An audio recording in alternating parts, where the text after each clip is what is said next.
ஒருமுறை லட்சுமி தேவிக்கும் தர்மத்திற்கும் இடையில் வாக்குவாதங்கள் நடந்தன.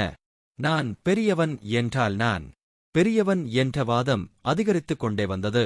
அப்போது லட்சுமி தேவி நாம் இருவரும் இந்திரதேவரிடம் செல்வோம், அவரே நமக்கு சரியான பதிலை தருவார் என்று சொன்னாள். சரி என்று சொல்லி தர்மமும் லட்சுமியும் இருவரும் சேர்ந்து தேவேந்திரன் இந்திரனிடம் சென்றனர்.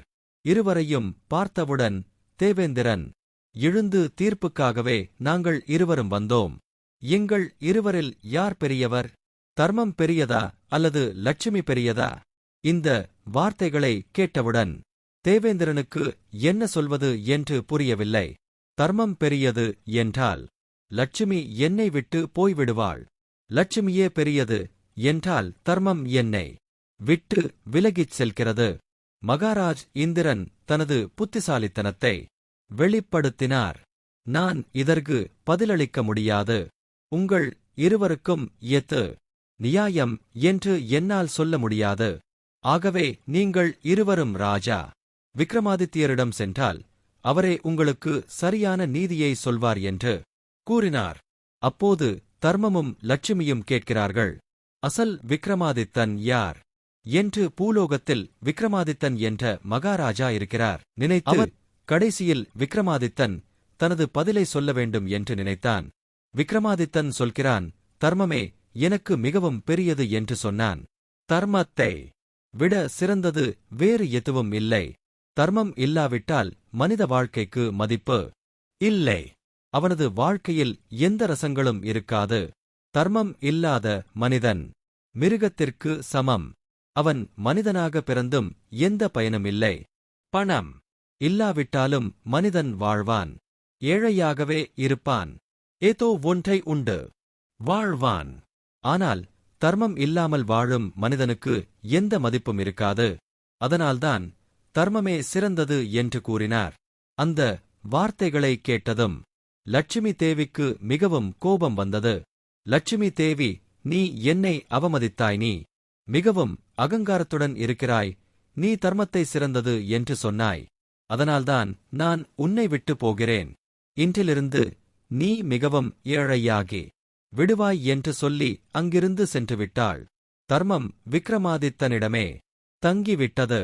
பார்த்துக் கொண்டிருக்கும்போதே விக்ரமாதித்தன் ஏழையாகிவிட்டான். அவரிடம் ஒரு குதிரையும் ஒரு வாளும் மட்டுமே எஞ்சி இருந்தன.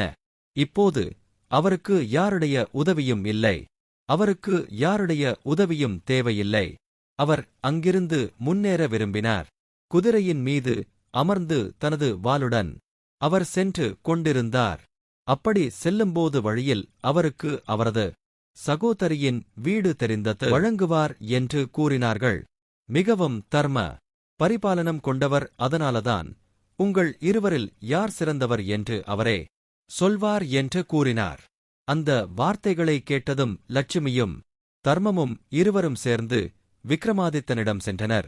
விக்ரமாதித்தன் தர்மத்தையும் லட்சுமியையும் பார்த்ததும் எழுந்து நின்று வணங்கி தனது சிம்மாசனத்திலேயே அவர்கள் இருவரையும் அமர வைத்தார். நான் உங்கள் இருவருக்கும் எவ்வாறு உதவ முடியும் என்று கேட்டார். அப்போது லட்சுமி தேவியும் தர்மமும் இருவரும் கேட்கிறார்கள், எங்கள் இருவரில் யார் சிறந்தவர் என்று நீங்கள் தீர்ப்பு சொல்ல வேண்டும். அதற்காகவே நாங்கள் உங்களிடம் வந்தோம் என்று சொல்லி எங்கள் இருவரில் யார் சிறந்தவர் என்று கேட்க. அப்போது தர்மம் சொல்கிறது, நானே சிறந்தவன் என்று. தர்மம் இல்லாவிட்டால் ஒவ்வொரு உயிரினத்தின் வாழ்க்கையும் வீணாகிவிடும். தர்மம் இல்லாமல் வாழும் மனிதர்கள் ஒரு சடலத்திற்கு சமம். லட்சுமி சொல்கிறாள், பணம் இல்லாவிட்டால் மனிதர்களின் வாழ்க்கை நரகமாகிவிடும் என்று சொல்கிறாள். அவர்கள் வறுமையில் வாழ வேண்டியிருக்கும். அவர்கள் துரதிர்ஷ்டசாலிகள் ஆவார்கள். அவர்களுக்கு துக்கமே மிஞ்சும்.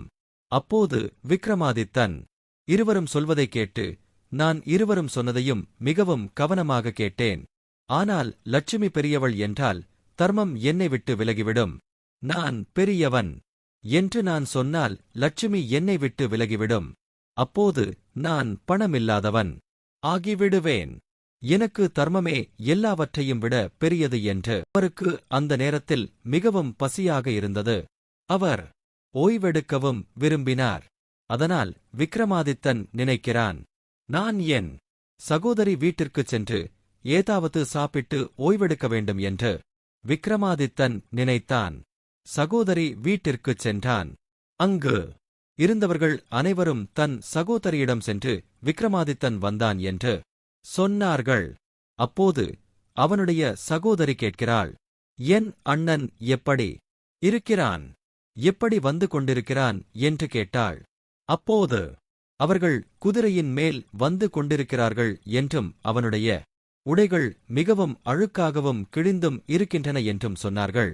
உடனே விக்ரமாதித்தனின் சகோதரி அவரை குதிரைகள் இருக்கும் இடத்திற்கு அழைத்துச் செல்லுங்கள், அவர் அங்கேயே தங்குவதற்கு ஏற்பாடு செய்யும்படி கூறினார். நான் சிறிது நேரத்தில் வருகிறேன் என்று விக்ரமாதித்தன் கூறினார். அவள் அரண்மனைக்குள் நுழைந்ததும் அங்கிருந்த வீரர்கள் விக்ரமாதித்தனை குதிரைகள் இருக்கும் இடத்திற்கு அழைத்துச் சென்று குதிரைகள் வசிக்கும் இடத்திலேயே விக்ரமாதித்தனை வைத்தனர். அனைத்தையும் பார்த்தும் விக்ரமாதித்தன் எதுவும் பேசவில்லை. இதற்கிடையில் விக்ரமாதித்தனின் சகோதரி அவரை காண வந்தபோது ஒரு ரொட்டியை எடுத்துக்கொண்டு அவரிடம் வந்தார். அதை பார்த்ததும் விக்ரமாதித்தனின் கண்களில் நீர் வந்தது. விக்ரமாதித்தன் கூறுகிறான், சகோதரி, நீ ரொட்டியை கொண்டு வந்தாய், ஆனால் எனக்கு தண்ணீர் வேண்டும், மிகவும் தாகமாக இருக்கிறது என்று கூறினான். அவள் தண்ணீர் கொண்டு வரச் சென்றாள். அவள் சென்றதும் அந்த ரொட்டியை அங்கேயே ஒரு சிறிய குழி தோண்டி புதைத்தான். பூதேவியிடம் கூறுகிறான், அம்மா, நான் மீண்டும் இந்த ரொட்டிகளை எடுத்துச் செல்ல வருவேன். இந்த ரொட்டியை பத்திரமாக வைத்துக் கொள்ளும்படி அவர் கூறினார். இதை சொல்லிவிட்டு விக்ரமாதித்தன் யாருக்கும் சொல்லாமல் அங்கிருந்து கிளம்பிச் சென்றான். வழியில் விக்ரமாதித்தன் நடந்து சென்று கொண்டிருந்தான். நண்பனின் வீடு தெரிந்தது. அவனும் அவனது நண்பனும் மிக நல்ல நண்பர்கள்.